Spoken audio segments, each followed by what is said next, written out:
Presyo ng ilang construction supplies tumaas ayon sa DTI. Narito ang report.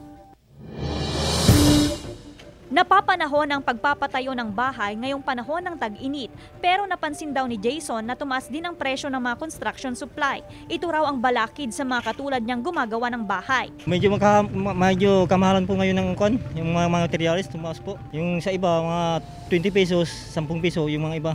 Kung patuloy daw ang pagtaas ng presyo ng mga materyales, mapipilitan siyang ipahinto muna ang konstruksyon. Ayon sa DTI Pangasinan, wala pang naitatalang pagtaas sa presyo ng construction supplies sa probinsya, maliban sa presyo ng semento. Dati po, yung presyo ng ating mga semento, nagtumaas ng 5 pesos ang bawat bag kasi iba-ibang presyo po. Nasa 205 hanggang 210 pesos na ngayon ang SRP ng kada bag ng semento, depende sa brand nito. Walang pagbabago sa presyo ng pako na nasa 50 pesos per kilo. Nasa 40 pesos hanggang 53 pesos and 50 centavos naman ang per linear foot ng yero.